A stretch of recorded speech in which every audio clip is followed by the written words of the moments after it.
আসলে রাষ্ট্রটা কি, রাষ্ট্র কার জন্য? যারা এখন দায়িত্বে আছে রাষ্ট্র পরিচালনার, তারা এই 1 বছরেও কি এদের খুঁজে পেলেন না? তারা 1 বছরেও কি মানুষগুলো যারা এই দেশে পরিবর্তনের জন্য প্রাণ দিল, রক্ত দিল, তাদের জন্য একটা তালিকা তৈরি করে সঠিকভাবে তাদের পুনর্বাসনের কোনো ব্যবস্থা করতে পারলেন না? আমি জানি না। আমরা যদি সেই 52 ভাষা আন্দোলনে সফল হতে পারি, 69 সফল হতে পারি, 71 সফল হতে পারি, 24 সফল হতে পারি, উইথ অল আওয়ার লিমিটেশনস, তাহলে আমরা এটাও পারব। দীর্ঘ সংগ্রাম লড়াইয়ের পরে একটা সুযোগ তৈরি হয়েছে। আমি এটাকে সবসময় কথা বলছি যে একটা অপরচুনিটি তৈরি হয়েছে একটা গণতান্ত্রিক বাংলাদেশ নির্মাণের। আমি মনে প্রাণে গণতন্ত্রে বিশ্বাস করি। এই জন্য মাহমুদের সঙ্গে আমার অনেকবার তর্ক হয়েছে, আপনার জেলে বসে অনেক তর্ক হয়েছে, কিন্তু আমি গণতন্ত্রে বিশ্বাস করি, লিবারেল ডেমোক্রেসিতে বিশ্বাস করি। বিপ্লব যারা করবেন তারা বিপ্লবী দল করবেন, বিপ্লবী সংগঠন করবেন, এবং বিপ্লব করে বিপ্লবী সরকার গঠন করে যারা দেশে বিপ্লবকে সফল করবেন। এটাও আমি মনে করি যে এটাও একটা বড় রাস্তা, বড় পথ মুক্তির জন্য।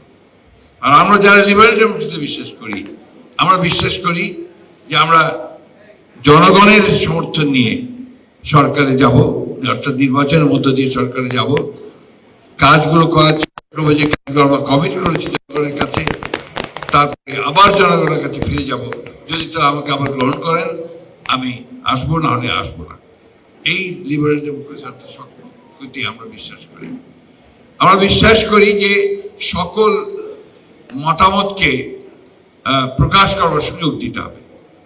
আমরা বিশ্বাস করি যে সকলকেই তার কথা বলার সুযোগ দিতে হবে।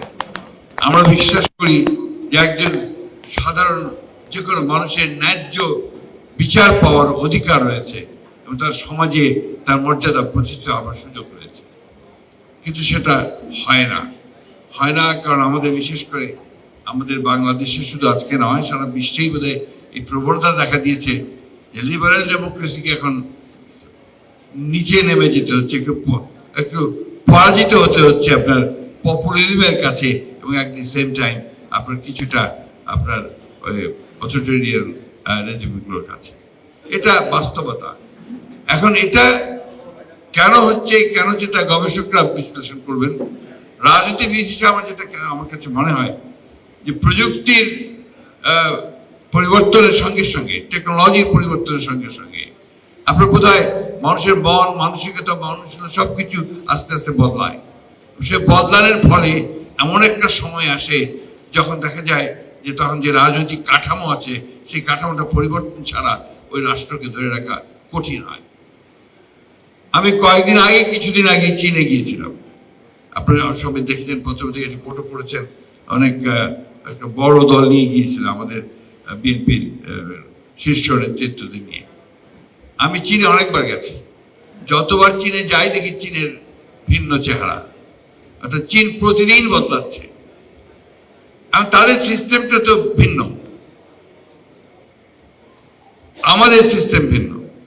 আবার দেখুন আমেরিকার দিকে তাকিয়ে দেখুন, আমেরিকার যে রাজনৈতিক যে কাঠামো, সেই কাঠামো আর আমাদের কাঠামো কিন্তু এক নয়। আরেকটা কথা যেটা আমার মনে হয় যে আমরা তো প্রকৃতপক্ষে গোলামি থেকে মুক্তি পেয়েছি আপনার কত বছর হচ্ছে, 1947 সালে ব্রিটিশ গোলামি থেকে। তারপরে পাকিস্তানি গোলামি শুরু হয়েছে, তারপরে আবার আপনার বাংলাদেশি প্রভুদের গোলামি শুরু হয়েছে। এই গোলামিতেই আছি আমরা। আপনার তো গোলামদের কিন্তু একটা সংকীর্ণ মন তৈরি হয়, কিছুতেই আপনার খুব বেশি বড় করে দেখার সুযোগ হয় না। আমি আবার মনে করি যে আমাদের সেই বড় করে দেখার চেষ্টা করা উচিত।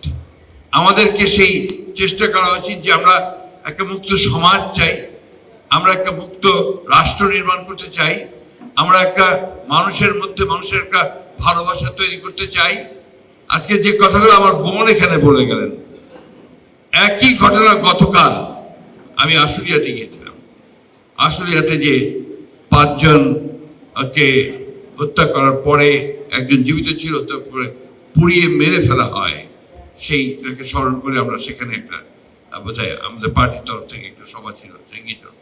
সেখানেও এক মা তার 14 মাসের এক শিশুকে কোলে নিয়ে তিনি কথা বলছেন যে আমার স্বামীকে এখানে মেরে ফেলা হয়েছে এবং তাকে পুড়িয়ে মেরে ফেলা হয়েছে। আমি এখন পথে পথে ঘুরছি, আমি জানি না এই শিশুকে নিয়ে আমি এখন কি করে বাঁচব। আজকে যখন বোন কথা বলছিলেন, আমার তখন প্রশ্ন, নিজের মন থেকে প্রশ্ন আসছিল, আসলে রাষ্ট্রটা কি, রাষ্ট্র কার জন্য?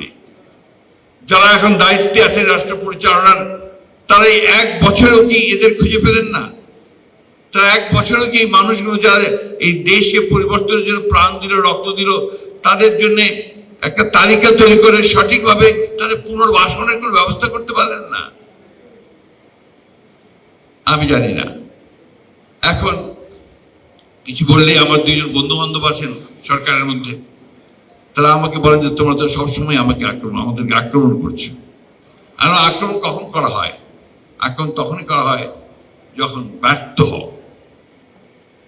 এ কথা তো সত্য যে কাজটা ছিল যে অতি দ্রুত একটা নির্বাচনের মধ্য দিয়ে একটা নির্বাচিত সরকারের কাছে দায়িত্ব তুলে দেওয়ার, সেটা না দিয়ে ক্রমান্বয়ে বিভিন্ন রকম কতটা সংস্কার কমিশন তৈরি করা হয়েছে আমার ঠিক জানা নাই। 6টা বোধহয় অ্যাক্টিভ, 11টার 6টা অ্যাক্টিভ। এখন এই 11টা থেকে 6টা আসার পরেও তারা মনে করেন যে এটা খুবই সামান্য। অর্থাৎ তারা দেশকে পুরো নতুন একটা আপনার ওই দেশ তৈরি করতে চান, একটা ম্যাজিক্যাল দেশ তৈরি করতে চান। খুব ভালো কথা, কিন্তু আমরা তো চাই যে সেটা জনগণের মধ্য থেকে আসুক। আমরা তো চাই যে সেটা জনগণ সেই শক্তিটা নিয়ে তারা বেরিয়ে আসবে। আমরা দুঃখের সঙ্গে বলতে বাধ্য হচ্ছি যে সরকারের কাছ থেকে আমরা সেই জিনিসটা দেখতে পাইনি। আমি 5 তারিখের অভ্যুত্থানের পরেই 7 কি 8 তারিখে আমরা একটা সভা করেছিলাম পল্টনের সামনে, আমাদের পল্টনের সামনে। সেখানে আমি 3 মাসের মধ্যে নির্বাচন দাবি করেছিলাম। আমার খুব সমালোচনা হয়েছিল, আপনারাও করেছিলেন যে বিএনপি এত অস্থির হয়ে গেছে কেন, মির্জা আলমগীর, ফখরুল এত অস্থির হয়ে গেছে ক্ষমতায় যাওয়ার জন্য। তখন কথাটা ছিল যে ক্ষমতায় যাওয়ার জন্য। আসলে এখন আপনারাই বলছেন যে ব্যাপারটা ক্ষমতায় যাওয়ার জন্য নয়, ব্যাপারটা হচ্ছে যার শক্তি, যার ক্ষমতা, যার মালিকানা, তার হাতে ক্ষমতা ফিরিয়ে দিতে হবে। আপনার প্রতিনিধি থাকবে না সরকারে, যারা দেশ চালাবেন, তো সেই সরকারের তো সমস্যা থাকবেই। একটা কথা বলার কেউ নেই, কাকে বলবে, কি বলবেন? আমাদের কাছে এসে ভিড় করছে লোকজন যে আমাদের এই প্রবলেম হচ্ছে, এই প্রবলেম হচ্ছে, এই প্রবলেম হচ্ছে। কে বলবে? আগে তার এমপি ছিল, আগে তার মেয়র ছিল, তারা কথা বলতে পারতো, এখন কোথাও তারা কথা বলতে পারছে না। এই যে বিষয়টা সবাইকে অনুধাবন করতে হবে। তবে আমি অনুরোধ করব, এতটা আপনারা হতাশ হবেন না, নিরাশ হবেন না। আমরা যদি পারি অতীতে, আমরা যদি সেই 52 ভাষা আন্দোলনে সফল হতে পারি, 69-এ সফল হতে পারি, 71-এ সফল হতে পারি, 24-এ সফল হতে পারি, উইথ অল আওয়ার লিমিটেশনস, তাহলে আমরা এটাও পারব। এটা আমি বিশ্বাস করি। তো এই বিশ্বাস করি বলেই আমরা আপনার এগিয়ে যেতে পারবো। আমি কারো সমালোচনা করতে চাই না। আজকে যে সময়টা, এই সময়টা হচ্ছে পারস্পরিক একটা বোঝাপড়া করার সময়। একটু বুঝে নিয়ে, পরস্পরকে বুঝে আমরা যদি খুব দ্রুত এগিয়ে যাওয়ার চেষ্টা করি, তাহলে ফলটা লাভ করবে জনগণ, তার একটা প্রতিনিধিত্ব থাকবে, তার একটা সরকার তৈরি হবে। এটাতে যে সব শোনা হয়ে যাবে, সবকিছু আপনার সমস্যাগুলো মিটে যাবে তা না, কিন্তু একটা রাস্তা তৈরি হবে, যে রাস্তার মধ্যে দিয়ে আমরা আমাদের কথাগুলো, জনগণের কথাগুলো সেই সরকারের কাছে পৌঁছাতে পারবে। সেই জায়গাটাতে আমরা যেতে চাই।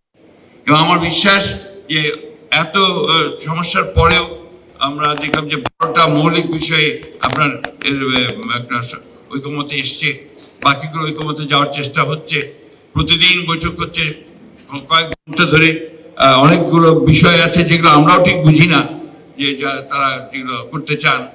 এইগুলোকে বাদ দিয়ে যে মৌলিক বিষয়গুলো আছে, সেই বিষয়গুলো সমাধান করে আমার মনে হয় অতি দ্রুত যে নির্বাচনের একটা মোটামুটি ধারণা পাওয়া গেছে আমাদের লন্ডনের তারেক রহমান সাহেব এবং আমাদের প্রধান উপদেষ্টা সবার মধ্য দিয়ে, যে ফেব্রুয়ারি মাসের প্রথম দিকে নির্বাচনটা প্রতিদিন সেকেন্ড উইকে মধ্য সময়ে আপনার নির্বাচনটা হবে।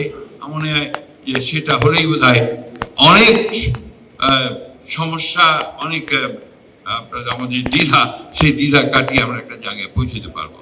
আরেকটি কথা বলে আমি শেষ করতে চাই, সেটা হচ্ছে যে রাজনৈতিক দলগুলোকে পারস্পরিক একটা বোঝাপড়া থাকতে হবে। এই বোঝাপড়া না থাকলে এই যে আমরা কাদা ছড়াছড়ি করছি, গণতন্ত্রের কাদা ছড়াছড়ি হবে, অনেক অনেক আপনার কথা আসবে, কিন্তু এটা একটা সীমা থাকা দরকার। তা নাহলে যেটা হয় সেটা হচ্ছে যে আপনার একটা তিক্ততা সৃষ্টি হয়, যে তিক্ততা ভবিষ্যতে গিয়ে রাজনীতিকে আরো কলুষিত করে।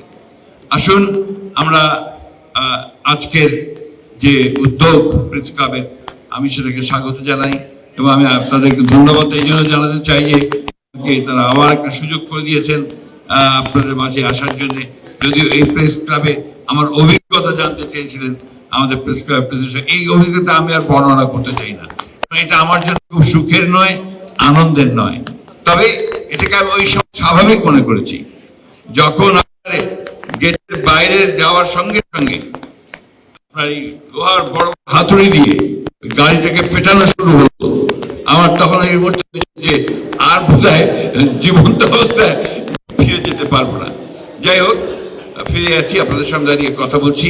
আমরা যারা গুটিগত সৌভাগ্যবান, যারা আমরা এখনো বেঁচে আছি, কথা বলার সুযোগ পাচ্ছি, আমাদের দায়িত্ব হচ্ছে এই যে আমার বোন কথা বলেন, ওনার কান্নাটাকে আমরা কি করে বন্ধ করতে পারি। আমরা সেই শিশুটি, যে শিশুটিকে আমরা কথা বলতে, উনি ছবি দেখালেন আপনার আমাদের যে শহীদ হয়ে গেছে, আরেকটা ছোট ছেলে কালকে কাছে এসে হঠাৎ করে এসে আমাকে জড়িয়ে ধরেছে, ওর বয়স 6-7 বছর হবে, বলছে আমার মাথাটা না, খুলিটা নেই, খুলিটা প্লাস্টিকের, তার গুলিতে তার মাথার খুলি চলে গিয়েছিল। পরে ডাক্তার সাহেবরা সেটাকে প্লাস্টিক দিয়ে আর্টিফিশিয়াল খুলি করে লাগিয়ে দিয়েছে। এই যে বড় ত্যাগ আর কি হতে পারে। আমি আসলে ওই যদি মাঝে মাঝে একটু ইমোশনাল হয়ে পড়ি। এটার প্রাইস যেটা আমরা পে করেছি, যদি আমরা সঠিকভাবে চালাতে না পারি তাদের সামনে, ওই শিশুদের সামনে, আমার বোনের সামনে, মায়ের সামনে, তাহলে আমরা এই জাতির সঙ্গে নিঃসন্দেহে একটা বড় প্রতারণা করব। আমি আশা করব সেই পথে আমাদেরকে যেতে হবে না, আমরা নিঃসন্দেহে আমরা সামনের দিকে একটা সুন্দর বাংলাদেশের দিকে এগিয়ে যেতে পারবো।